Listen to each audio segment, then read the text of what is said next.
New York City is considering the use of cruise ships to house the surging number of illegal border crossers arriving from Texas. New York's mayor is looking for legal options to block the bus transfers. Governor Abbott says all of the bus riders consent to being moved out of state voluntarily. A group of Hispanic advocates went to the border to see that firsthand. Fox 4's Alex Boyer joins us with that. Hi, Alex. Hi, Clarice. And on an average day, approximately 300 to 400 migrants cross over the southern border into Eagle Pass alone. Yesterday, members of LULAC spent the day in Eagle Pass talking to migrants about their rights before they got on a bus that could potentially take them out of state.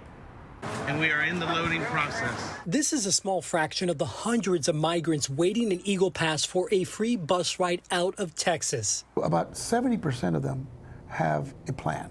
Domingo Garcia is the national president of LULAC. He and other volunteers went to the Texas border on Sunday to talk to asylum seekers at Mission Border Hope. He believes they're being used as political pawns. Since I went to Eagle Pass and we started giving warnings, be careful, they're using you and they're taking advantage of you. Garcia says nearly all of the migrants are from Cuba, Venezuela, or Nicaragua.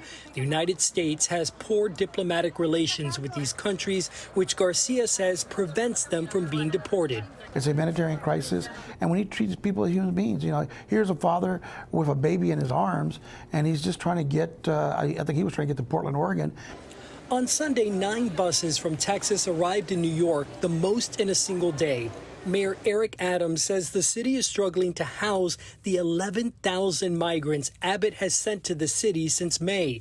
He's considering using cruise ships to house the asylum seekers. He says his legal team in New York is looking into possible legal challenges against Texas. They were placed on a bus to New York and basically told to get out of Dodge in 24 to 48 hours. It's unacceptable.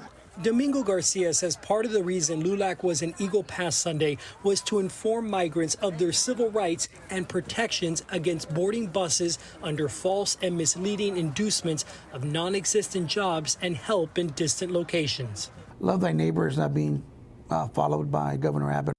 Abbott has disputed those claims.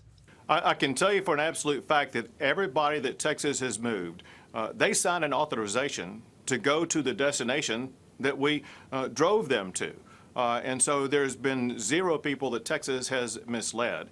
Both Abbott and Garcia believe the federal government needs to do more to curb the crisis. Need to put money into these border towns like Eagle Pass, Del Rio, and Laredo so they can have the resources to properly handle these people.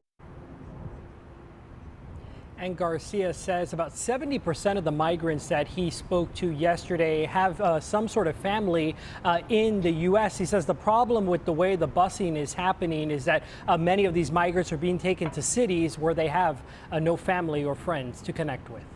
Back to you. Alex Boyer live. Thank you.